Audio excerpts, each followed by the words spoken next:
So the practice here is really just to be present to yourself, which surprisingly is something that many of us are not that accustomed to. So that's part of the value of having it guided. So there's really nothing to do other than just to be aware of yourself. And depending on your familiarity with this kind of thing, that may be quite easy and comfortable, or it may be challenging. And that's okay, whatever it is. So just know that you can absolutely succeed no matter what. You just have to be willing to start where you are. As long as you're willing to start where you are and willing just to participate sincerely, I can guarantee you will be successful because it's just about being present to your own experience. So I recommend that you just notice your breath. So here, it's not about breathing in a particular way. It's not about breathing in whatever ways you've learned are the right ways. It's about just being aware of your breath because the breath is this really amazing thing in that it is something that is automatic.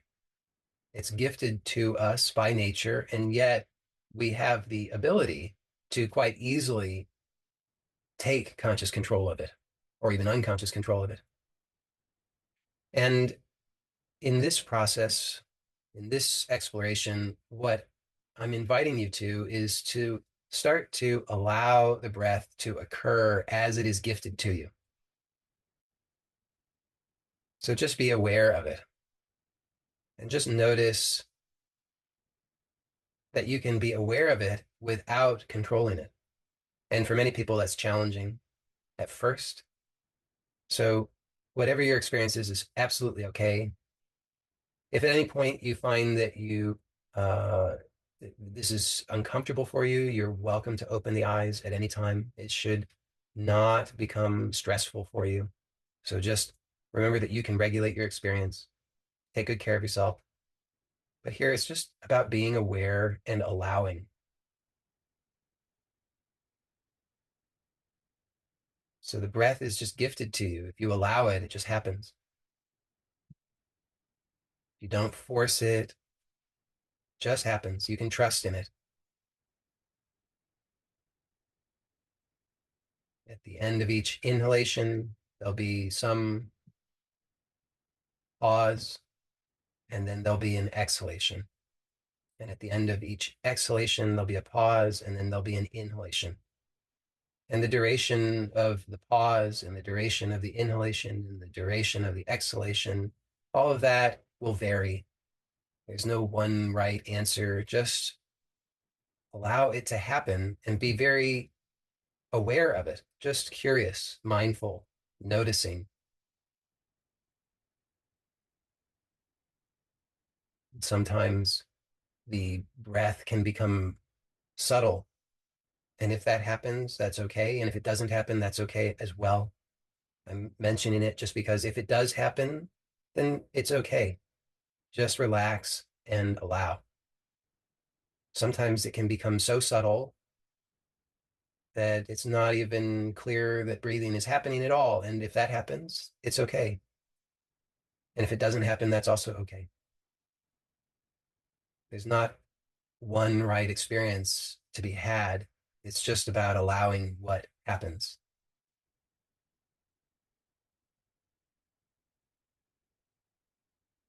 Now, my intention with this practice is just to allow a taste, not to try and go deep into something and have an extended experience of silence, but just to give a taste or at least a hint, at least a direction of something. And so perhaps you've noticed that there's been a kind of quieting down, perhaps a reduction of the usual stimulation. And so in that, you might notice that there's a kind of stillness or a silence, a gap. And to whatever degree you are able to notice that, I just invite you to notice that this is actually without limitation. So if you just notice your sense of being, just that you exist, your existence, not as a thought, but as a direct experience, and explore in your direct experience to see if you can find the boundaries of it right now. Just try that out. Just see if you can find the boundaries of your being, the boundaries of your existence. Of course, to the mind, that's an absolutely insane proposition because it doesn't know how to make sense of that. But in direct experience, it's absolutely the simplest thing. You just use your attention to explore to see if there's any boundary to you. And it is likely to be quite clear that there is no boundary to you. There's no limitation.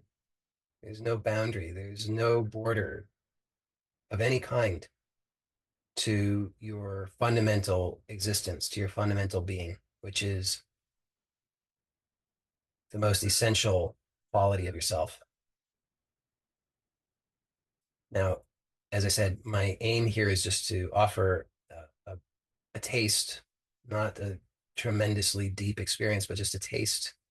And depending on your comfort and familiarity and your conditioning, you may have a very uh, clear recognition of what's being pointed to, or there may be some confusion, and that's okay. We'll repeat these kinds of explorations throughout this series, but here, to whatever degree you've had a glimpse of this boundless nature, I just want to point out that the true this is the truth of abundance. Okay, so just notice that this is what abundance really is. It's absolutely limitless. It's infinite, and very important, it's unharmable. Okay, so just notice that this direct experience of self, of being, of existence is indestructible. It is it's like you can't destroy air, you can't destroy space. This is even more subtle than that. It's absolutely indestructible. You try to cut it, and it can't be cut. You try to uh, punch it, it cannot be assaulted. It's not only indestructible and in uh, vulnerable. It's also unassailable.